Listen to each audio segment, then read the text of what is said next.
Joining the panel now, Greens leader Adam Bandt. Thank you for your time. A busy period, I know. So the Greens seem frustrated the energy rebate is not means tested, but that renting is means tested effectively. Why the different approaches on the two? No, that's not quite right. We say that the energy rebate shows that the government can step in and regulate the price of essentials, and if they can do it with energy, they should do it with rent.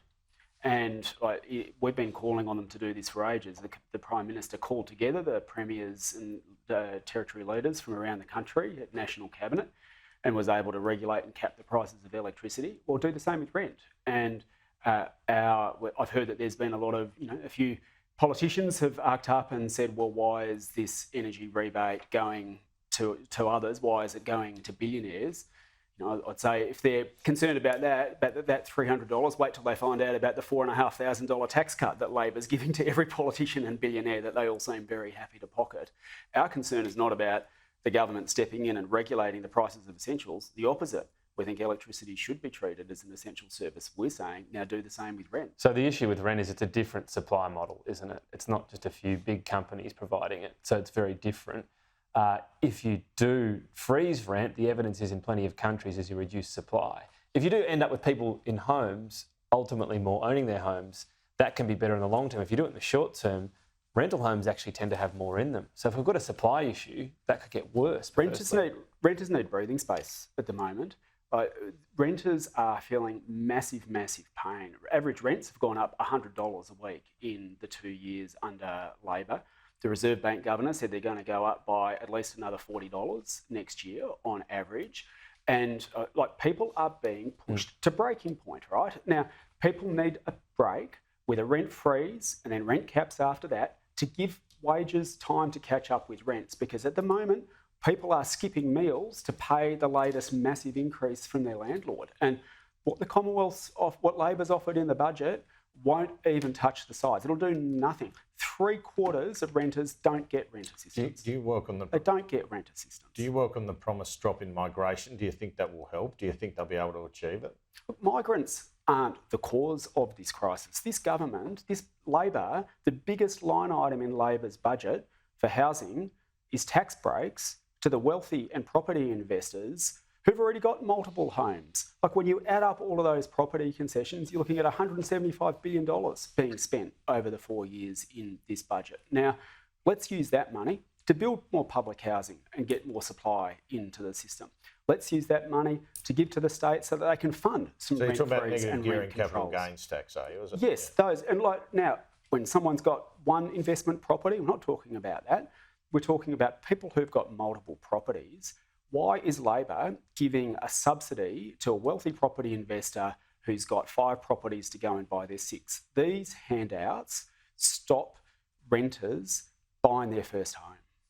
On the rent subsidies, how would you envision that would work? Would it be one-off? Would it go to the renter themselves or the homeowner? What would your plan be? Well, it's a similar model to the electricity sector. What the government did was get the states around the table and say, you have a role in regulating this area.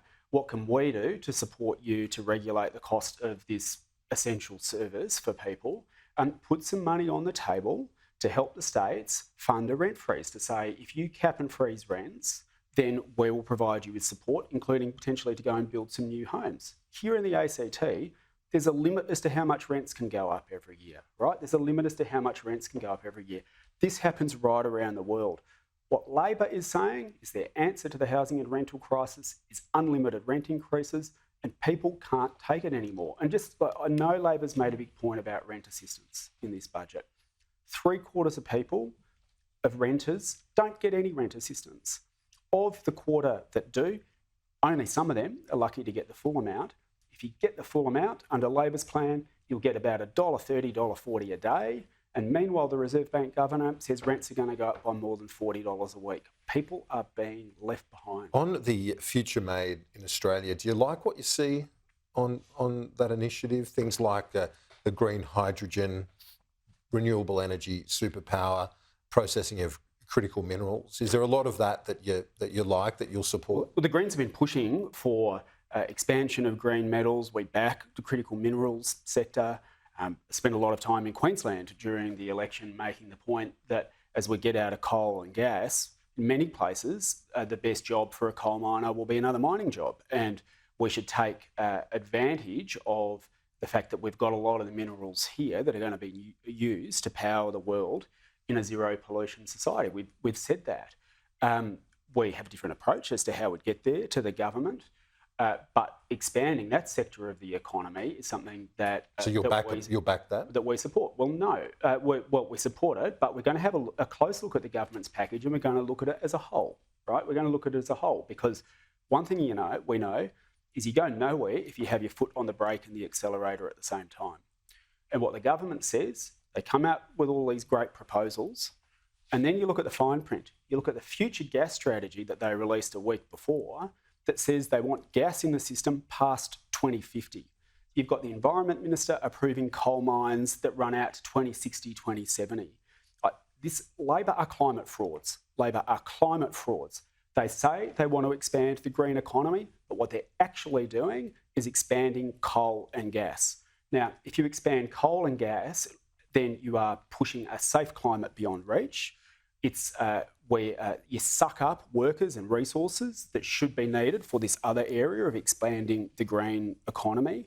You can't do both at the same time, certainly not if you want to have a safe climate. And we've seen this before with the government. They say, oh, we want electric vehicles in to cut pollution, and then they bring in a bill to fast-track new gas projects. Even one of those wipes out all the climate gains. So we will be saying to the government, we're going to look at all of this as a package.